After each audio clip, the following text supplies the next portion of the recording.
എല്ലാ കൂട്ടുകാർക്കും ശുഭരാത്രി നേർന്നുണ്ട്. നമുക്ക് ആദർശിന്റെ നയനയുടെയും അടുത്ത ആഴ്ചയിലെ നല്ലൊരു പ്രൊമോ വിശേഷം കേട്ടാലോ. അങ്ങനെ കഴിഞ്ഞ ദിവസത്തെ വിശേഷം നമ്മൾ കണ്ടു. ആദർശ് നന്ദുവിനെ കാണാനായിട്ട് അങ്ങോട്ടേക്ക് വരുവാണ് വീട്ടിലേക്ക്. അങ്ങനെ കുറച്ച് ഡ്രസ്സൊക്കെ നന്ദുവിന് എടുത്തിട്ടുണ്ട്. നന്ദു ട്രെയിനിങ്ങിന് പോവല്ലേ, അപ്പൊ അതിനു വേണ്ടി ഡ്രസ്സൊക്കെ എടുത്തോണ്ട് വരുന്ന സമയത്താണ് അവിടെ അമ്മയുടെ കാറ് കിടക്കുന്നുണ്ട്. അമ്മയുടെ കാറോ, ഇതെങ്ങനെ ഇവിടെ വന്നു? ഇനിയിപ്പൊ അമ്മ ഇവിടെ വന്നിട്ടുണ്ടോ എന്നൊക്കെ കരുതി അകത്തേക്ക് ചെല്ലുമ്പോഴത്തേനും നയനെ അവിടെ നിൽക്കുന്നുണ്ടോ. നയനയെ കണ്ടതോ ആദർശിന്റെ മനസ്സിൽ ചില സംശയങ്ങളൊക്കെ വരുവാണ്. എങ്ങനെ ഈ കാർ ഇവിടെ വന്നു? ഇനി ഇവൾ ഈ കാറും കൊണ്ടാണോ വന്നേ? അങ്ങനെ വരാൻ വഴിയുള്ളതല്ല. പിന്നീട് ചെന്നിട്ട് ഇതിനെക്കുറിച്ച് ചോദിക്കുമ്പോൾ നയന വ്യക്തമായിട്ട് മറുപടിയൊന്നും പറയണില്ല. പക്ഷെ അവരുടെ എല്ലാവരുടെ മുഖത്തൊരു വെപ്രാളം ഉണ്ടായിരുന്നു. അത് ആദർശ് പ്രത്യേകം ശ്രദ്ധിച്ചു. ഇവരിങ്ങനെ വെപ്രാളപ്പെടണമെങ്കിൽ അതിന്റെ പിന്നിൽ എന്തെങ്കിലും കാരണം കാണും. ഈ സമയം ആദർശിനെ കണ്ട ഉടനെ ദേവേനി മുറിക്കാത്ത ഒരു കഥ അടച്ചു. ഇനിയിപ്പം പുറത്തിറങ്ങണമെങ്കിൽ ആദർശ് പോണം. അങ്ങനെ ആദർശ് സംസാരിച്ചുകൊണ്ടിരിക്കുന്ന സമയത്ത് നയനയുടെ ഉള്ളിൽ തീയാണ്. എങ്ങാനും ആദർശേണ്ട അങ്ങനെ അകത്തേക്ക് കയറിപ്പോയ പണിപാളും. തന്റെ മുറിയിലാണ് അമ്മ ഇരിക്കുന്നത്.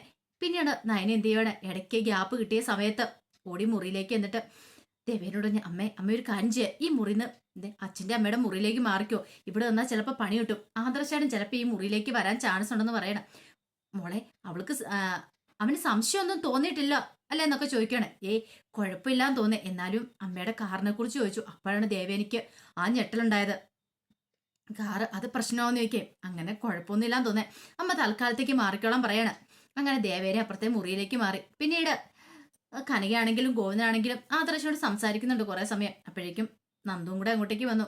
പിന്നീട് നന്ദുവിന്റെ ട്രെയിനിങ്ങിനെ കാര്യങ്ങളെ കുറിച്ചെല്ലാം ആദർശ് സംസാരിക്കണം. ഇനി വരുന്ന എന്നാണ്, ഇടയ്ക്ക് കാണാൻ പറ്റുമോ, വന്നിട്ടുണ്ടെങ്കിലേ കാണാൻ പറ്റുമോ, അതിനെക്കുറിച്ചെല്ലാം ഇങ്ങനെ ചോദിക്കുകയാണ്. പക്ഷെ ഈ സമയത്തെല്ലാം അവരുടെ എല്ലാവരുടെ മുഖത്തൊരു പതർച്ച പ്രകടമായിരുന്നു. അങ്ങനെ അവസാനം കനക പറഞ്ഞു, വന്നിട്ട് മോനെ ഫുഡ് കഴിക്കാതെ എങ്ങനെ പോണേ, ഫുഡ് കഴിച്ചിട്ട് പോയാൽ മതി എന്ന് പറയണം. അങ്ങനെ ആദർശ് ഫുഡൊക്കെ കഴിച്ചു.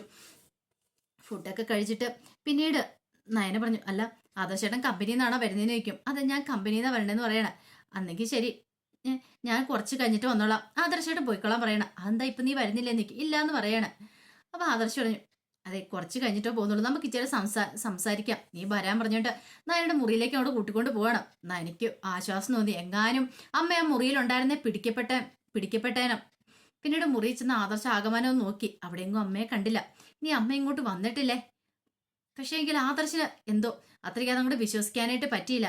പിന്നീട് നയനയോട് പറഞ്ഞു, അതെ അന്നെങ്കിൽ ഞാൻ ഇറങ്ങിയേക്കുക എന്നൊക്കെ പറയണം. കുറച്ച് സമയം കൂടെ സംസാരിച്ചിരുന്നതിന് ശേഷമാണ് ആദർശ് അങ്ങോട്ട് പുറത്തേക്ക് ഇറങ്ങി വരുന്നത്. അപ്പൊ കാറ് കിടക്കുന്നിട്ട് ആദർശിന്റെ ഉള്ളിൽ സംശയം അങ്ങോട്ട് മാറിയില്ല.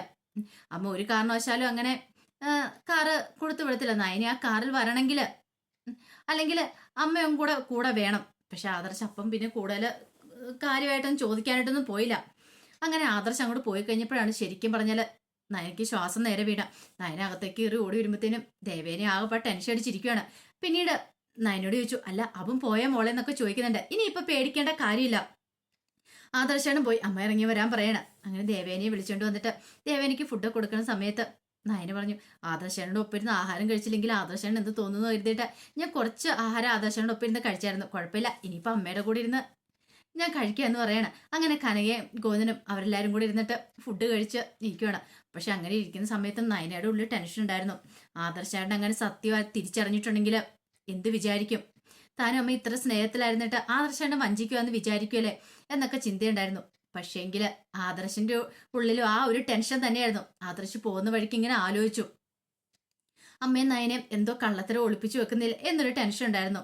അങ്ങനെ കമ്പനിയിലേക്ക് എന്ന് വൈകുന്നേരം ജോലികളൊക്കെ കഴിഞ്ഞ് ഇറങ്ങുന്ന സമയത്ത് ജയനും കൂടെ ഉണ്ടായിരുന്നു. അവര് വീട്ടിലേക്ക് വരുവാണ്. ഈ സമയത്ത് ജയനോട് ആദർശ് കാര്യങ്ങളൊക്കെ പറയണം. ഇനി ഞാൻ നന്ദുവിനെ കാണാനായിട്ട് നയനയുടെ വീട്ടിൽ പോയിട്ടുണ്ടായിരുന്നു. ആ സമയത്ത് അമ്മയുടെ കാറോടെ കിടക്കുന്നത് കണ്ടു. അവിടെ എല്ലാവരുടെ മുഖത്തൊരു പതർച്ചയുണ്ട്. എനിക്ക് നല്ല സംശയമുണ്ട് അച്ഛാ, നമ്മൾ ഉദ്ദേശിച്ച പോലെ തന്നെയായിരിക്കും കാര്യങ്ങൾ. അമ്മയും നയനയും തമ്മിൽ ഒന്നിച്ചിട്ടുണ്ടെന്ന് തോന്നേ. ഇത് കേട്ടപ്പോൾ ജയൻ പറഞ്ഞു, അങ്ങനെയാണെങ്കിൽ ദേവേനിക്ക് തുറന്നു പറഞ്ഞാൽ എന്താ കുഴപ്പം? അതാ എനിക്കറിയില്ലാത്തേ. അങ്ങനെ തുറന്നു പറയാതിരിക്കുവോ അവള്? നിന്നോട് കള്ളത്തരം പറയാന്ന് ചോദിക്കുക. ഇതുവരെ ഒന്നും പറഞ്ഞിട്ടില്ല. പക്ഷെ ഇപ്പോഴെങ്ങനെയാന്ന് എനിക്ക് അറിയത്തില്ല. അതുകൊണ്ട് എനിക്കൊരു ടെൻഷൻ ഉണ്ട്. ഇനിയിപ്പൊ അമ്മ മറച്ചു വെക്കുന്ന ഇനിയിപ്പൊ അപ്പച്ചിയും ഇളയമ്മയ്ക്ക് എന്തേലും പറഞ്ഞാലോ എന്ന് കരുതിയിട്ടായിരിക്കും. അങ്ങനെയാണെങ്കിൽ നിന്നോട് സത്യം തുറന്നു പറയാലോ എന്ന് പറയാം. അത് ശരിയാ, എന്നോട് സത്യം തുറന്നു പറയാം. ഇനി അമ്മ പറഞ്ഞില്ലെങ്കിലും കുഴപ്പമില്ല, അവൾക്ക് പറയാലോ. ഇനിയിപ്പൊ അമ്മ പറയാതിരിക്കാൻ പറഞ്ഞാലും അവൾക്ക് പറയാതിരിക്കേണ്ട കാര്യമില്ല.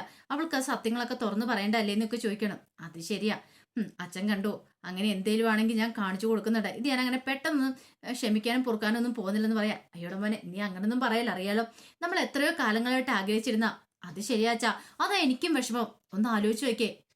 എവിടെ പോയാലും ആദ്യം പ്രാർത്ഥിക്കുന്ന ഇപ്പൊ ഞാൻ അമ്മയും അവളും തമ്മിലുള്ള പ്രശ്നങ്ങളെല്ലാം മാറണേ, അവരൊന്നാവണേന്നാ. അങ്ങനെ അവരൊന്നായിട്ട് നമ്മളെല്ലാരും വഞ്ചിച്ചുകൊണ്ടിരിക്കുകയാണെങ്കിൽ എനിക്കത് സഹിക്കാൻ പറ്റില്ലെന്ന് പറയാം. ജയന് മനസ്സിലായി ആദർശന് കട്ട കലിപ്പാവും അങ്ങനെ എന്തെങ്കിലും സംഭവിച്ചിട്ടുണ്ടെങ്കിൽ മറച്ചു വെക്കുവാണെങ്കിൽ. പിന്നീട് ആദർശ് വീട്ടിലേക്ക് എന്ന് കഴിഞ്ഞപ്പോഴത്തേനും നയനയും ദേവേനും വന്നിട്ടുണ്ടായിരുന്നു. പിന്നെ നയനെ അങ്ങോട്ടേക്ക് ഇറങ്ങി വരുവാണ്. പ്രത്യേകിച്ച് ഒരു ഭാവവ്യത്യാസം ഒന്നുമില്ലാത്ത രീതിയിലാണ് ആദർശം കൂടെ കയറി ചെല്ലുന്നത്. ആ സമയം നന്ദുവിന്റെ ഉള്ളില് ടെൻഷനാ. ഇന്ന് രാത്രിയിലാണ് ആന്റി കാണണമെന്ന് പറഞ്ഞിരിക്കുന്നത്. അപ്പൊ കുറച്ച് ഫ്രണ്ട്സും ഉണ്ട്. അപ്പൊ പുറത്തവർക്ക് എല്ലാവർക്കും ഒന്ന് കൂടണമെന്ന് പറഞ്ഞിട്ടുണ്ട്. ഇനിയിപ്പോ ഈ വീട്ടിൽ നിന്ന് ഇങ്ങനെ ഇറങ്ങി പോയിട്ടുണ്ടെങ്കിൽ പിടിക്കപ്പെടുവോ എന്നൊരു ചിന്ത മനസ്സിലേക്ക് വന്നു. എല്ലാവരുടെ കണ്ണ് വെട്ടിച്ചു വേണം ഇറങ്ങി പോവാനായിട്ട്. എങ്ങാനും പിടുത്തം വീണ അതോടുകൂടി തീർന്നു. അല്ലെങ്കിൽ തന്നെ ഇന്ന് നയനടുത്തിയും നയനടുത്തിയും അമ്മയൊക്കെ വന്ന് പറഞ്ഞ കാര്യങ്ങളൊക്കെ ഒരു കാരണവശാലും ആനിയും അനാമികയും തമ്മിൽ വേറെ പിരിയാൻ ഇടയാവരുത്. താൻ അവന് ഒരു തടസ്സമായിട്ട് നിൽക്കരുത്, അവനെ കാണുകയും മിണ്ടുകയും സംസാരിക്കുകയും ചെയ്യരുത്, അങ്ങനെയൊക്കെ പറഞ്ഞിട്ടുണ്ടായിരുന്നു. അപ്പൊ അവരെല്ലാം എതിർത്തോണ്ട് വേണം ഇന്ന് പോവാനായിട്ട്. ആ ഒരു ടെൻഷൻ വന്നു കഴിഞ്ഞപ്പോഴത്തേനും എന്ത് ചെയ്യണം എന്നറിയത്തില്ല നന്ദുവിന്. പക്ഷെ പോവാതിരിക്കാൻ പറ്റില്ല. പോവാതിരുന്നിട്ടുണ്ടെങ്കിലോ ചിലപ്പോൾ അന്വേഷിച്ച് ഇങ്ങോട്ടേക്ക് വരും. അത് അതിനേക്കാളും വലിയ പ്രശ്നമാണ്. ഇവിടെയാണ് നവ്യടുത്തിയുണ്ട്, അച്ഛനും അമ്മ എല്ലാവരും ഉണ്ട്. ഇനി താൻ അനിയെ കാണുക എന്ന് പറഞ്ഞാൽ കേൾക്കുന്നവർ എന്ത് വിചാരിക്കും? അവന്റെ കല്യാണം കഴിഞ്ഞു, അവന് ഭാര്യ ഉള്ളതാണ്, അതൊക്കെ വിചാരിക്കില്ലേ എന്നൊരു ടെൻഷനുണ്ട്. എന്നാലും പോവാൻ തന്നെ തീരുമാനിച്ചു. അങ്ങനെ രാത്രിയൊക്കെ കഴിഞ്ഞ് എല്ലാവരും ഉറക്കം പിടിച്ച സമയത്ത് നന്ദു പതുക്കെ അവിടെ നിന്ന് ഇറങ്ങുവാണ്. ഇറങ്ങി പുറത്ത് വന്നു കഴിഞ്ഞപ്പോഴത്തേനും അനിയും ഫ്രണ്ട്സും കാത്തിരിക്കുന്നുണ്ടായിരുന്നു. അങ്ങനെ അവരെ കുറച്ചങ്ങോട്ട് മാറിപ്പോയി അവിടെ സംസാരിച്ചുകൊണ്ടിരിക്കുകയാണ്. ഈ സമയം ഫ്രണ്ട്സ് പറഞ്ഞു ഞങ്ങളിവിടെ നിൽക്കാം, നിങ്ങൾ സംസാരിച്ചോളാം പറയണം. നന്ദു പറഞ്ഞു എനിക്ക് പെട്ടെന്ന് പോകണം, എനിക്ക് നല്ല ടെൻഷൻ ഉണ്ടെന്ന് പറയണം. എന്താ നന്ദു നീ അങ്ങനെ പറഞ്ഞു? നിനക്കറിയാലോ ഇനി മുമ്പത്തെ പോലല്ല. മുമ്പ് നിന്റെ കല്യാണം കഴിഞ്ഞിട്ടില്ലായിരുന്നു. പക്ഷെ ഇപ്പൊ എന്റെ സിറ്റുവേഷൻ അതല്ല. നിനക്കറിയാലോ നിന്റെ കല്യാണം കഴിഞ്ഞതോട് കൂടിയിട്ട് നമ്മൾ തമ്മിലുള്ള ആ ഒരു അവസ്ഥ, ബന്ധങ്ങളും കാര്യങ്ങളൊക്കെ നിനക്കറിയാലോ. ഞാൻ പ്രത്യേകിച്ച് പറഞ്ഞ എന്റെ കാര്യമില്ലോ. ഇനിയിപ്പം നമ്മൾ തമ്മിൽ ഇങ്ങനെ കാണുന്നത് ശരിയല്ല എന്ന് പറയണം. ഇത് കേട്ടപ്പോൾ അനി പറഞ്ഞു നമ്മളിപ്പം ഒരു ഫ്രണ്ട്സിനെ പോലെ കണ്ട് സംസാരിച്ചാൽ എന്താ കുഴപ്പമിരിക്കണേ? അതുകൊണ്ട് നീ പേടിക്കൊന്നും വേണ്ട എന്നൊക്കെ പറയണം.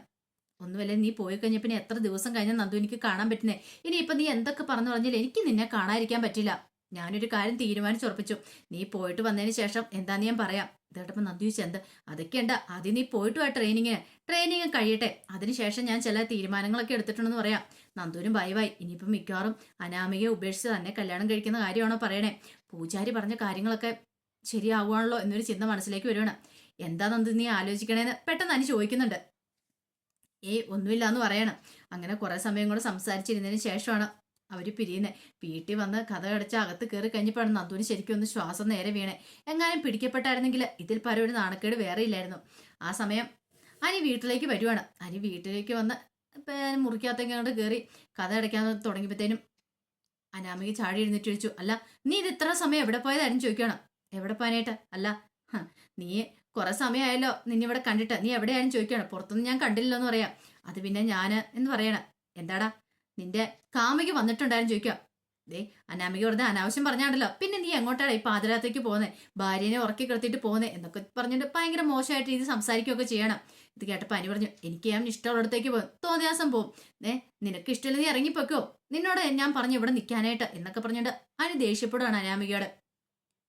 അനാമിക നിന്നെ കാണിച്ചു തരടാ, നിന്റെ ഉള്ളിൽ ഇപ്പൊ എനിക്ക് മനസ്സിലായി.